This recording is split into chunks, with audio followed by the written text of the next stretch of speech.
তেলিয়ামুড়া বিধানসভা এলাকায় প্রতিনিয়ত বিজেপি দলে যোগদান অব্যাহত রয়েছে। বুধবার সন্ধ্যায় এমনই এক যোগদান সভা অনুষ্ঠিত হয় বিজেপি তেলিয়ামুড়া মণ্ডল কার্যালয়ে। এই যোগদান সভায় উপস্থিত ছিলেন বিধায়িকা কল্যাণী সাহা রায় সহ তেলিয়ামুড়া মণ্ডলের নেতৃত্বরা।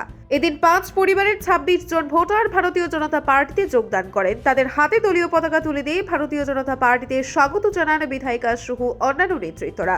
এই যোগদান সভায় বিধায়িকা কল্যাণী সাহা রায় বলেন, কেন্দ্র এবং রাজ্যে ডাবল ইঞ্জিনের সরকারের সুশাসন, জনকল্যাণ ও বিকাশের নীতিতে আস্থা দেখিয়ে রাজ্যের বিভিন্ন প্রান্তে বিরোধী শিবির ছেড়ে ভারতীয় জনতা পার্টিতে যোগদান করছে। তেলিয়ামুড়া বিধানসভা এলাকায়ও প্রতিনিয়ত সিপিআইএম, কংগ্রেস এবং অন্যান্য বিরোধী দল থেকে বিজেপি দলে যোগদান করছে। তিনি আরো বলেন, ভারতীয় জনতা পার্টি দলমত নির্বিশেষে সকল অংশের মানুষকে সাথে নিয়ে কাজ করে থাকে। আর এই জন্যই মানুষ বিজেপি দলের কাজে অনুপ্রাণিত হয়ে বিরোধী শিবির ছেড়ে বিজেপি দলে সামিল হচ্ছে। 5 পরিবারের 26 জন ভোটার তেলিয়ামুড়া মণ্ডলের ভারতীয় জনতা পার্টিতে যোগদান করেন।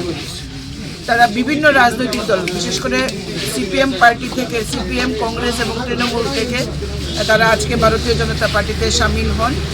তারা অনেকদিন যাবতই আমাদের সঙ্গে একটা সম্পর্ক, মানে একটা মানসিকতা, আমরা নিরন্তর বিরোধী দলের মানুষদের সঙ্গে আমরা সবসময় যোগাযোগ রাখি, কারণ আমরা সম্পর্কে সমর্থন আদায় করার লক্ষ্যে আমরা কাজ করছি।